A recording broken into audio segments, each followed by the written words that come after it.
Well, well, Direct Hit is here, and all of the fun and craziness that comes with a major game update along with it. The sounds got reset, which deafened half the player base, the fuel tanks are draining faster than Wargaming's content creator program, and people are trying to one-up the F-11F by shooting themselves down with their own bullets. So nothing too out of the ordinary then. But there was a very, very pleasant surprise for VR users with this update.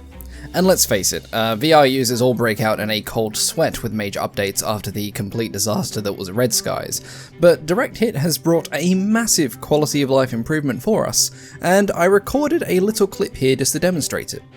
Alright, you'll have to excuse the shaky phone camera here, but this is the best quality of life update to come for VR users in a long time. So we've got War Thunder on flat screen here, but if I stick the VR headset over my face, boom, it instantly goes into VR mode.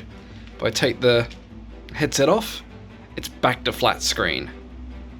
That is so good. This is the only VR flight sim kind of game that currently has this implementation. I am so happy about this. Now, how good is that? It's going to make the game so much easier to play in VR, especially for those of us who enjoy tank sim. You can fly your CAS aircraft in VR, but when you want to use a tank, all you need to do is take off the headset and boom, flat screen mode. This was definitely one of the barriers for me playing tank sim up until now, because I want to fly my aircraft in VR, and driving a tank around in VR was not as fun. It was actually incredibly disorientating, and there was no way to switch between the two modes without leaving the game and resetting it, which of course kicks you out of the match. So it's great to see this come along, and I think War Thunder is the only kind of combat game like this that currently has this feature, so hopefully others pick up on this trend as well, looking at you, IL2. Now, I plan to do a bunch of videos on the new stuff that's come to the game with this update. As you can see here, I am already enjoying my time in the Vegan, rapidly draining fuel tank notwithstanding.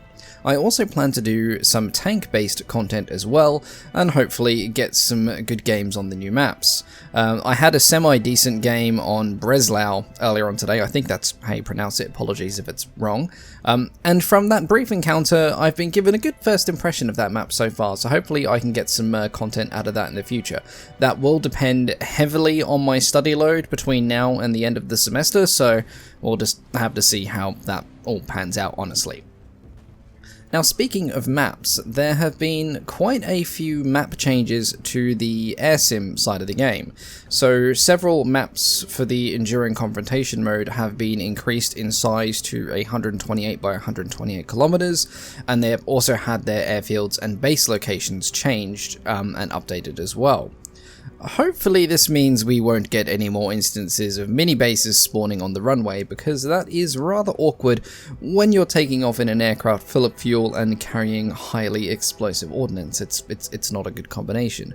There are of course full details in the patch notes for all the changes that have been made. I'm just covering off the major points that are sort of relative to the sim kind of things at the moment. Now, speaking of mini bases, they can also now spawn up to 5 locations at once, I think, depending on the map, and are now more easily destroyed, which I'm a little bit confused about. But this will, of course, be excellent news for spacebar warriors and the hordes of AFK bot farmers that seem to dominate the custom battles, but, you know, can't win everything. Now, on the topic of lobbies, there was also a rework of how sim lobbies can be created, and now players have to choose from a series of pre-specified lineups rather than being able to make any lineup they wanted beforehand. Now, this is obviously in an attempt to curb people setting up rigged lobbies and such like that, you know, where you have every nation versus Italy or every nation versus France. Now, there have also been changes to the official lobbies as well, with more ahistorical lineups added, which has rankled quite a few people, as it seems like there is a heavy bias at the moment towards the generation of non-historical matchmaking compared to historical matchmaking. Time will tell on what happens here, but at the moment it seems to be a bit more towards the ahistorical stuff at the moment. Now, the economy in sim games still feels very out of balance. However, I have found that my earnings are a bit better than they were after the new activity and economy changes went live the other month. I still don't think that players are being rewarded enough for kills, and that Sim feels more like glorified PvE, but it definitely feels a lot better than when the economy changes first came in.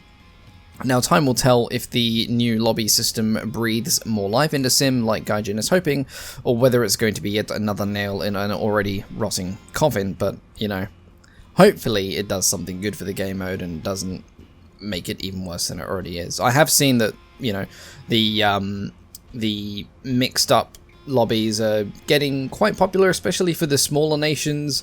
I think it's more of a concern about friendly fire incidents, especially with the top tier jets. You know, you got Sabres on both sides, 104s on both sides, and not everyone has IFF. I think that's definitely one of the bigger concerns. And of course, you know, people still want their historical rooms as well, and I can understand why a lot of people are upset that there's not been as many of those being generated and people are having to make their own historical lineups, which is something that should just be a default in the game.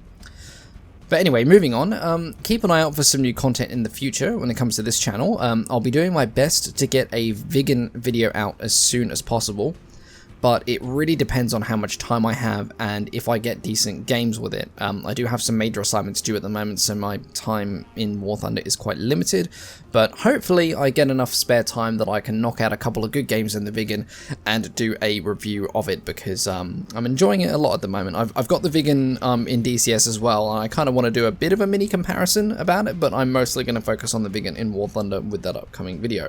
Depending on the quality of the games, you might see a video of the MiG-27M first. Who knows? Anyway, that's a super brief summary of Direct Hit from my perspective as a sim player anyway. I'll cover more things in depth in their own videos in the future, depending on time and space and my ability to think. But until then, I just want to say thank you all very much for watching, and I will catch you all next time. Goodbye.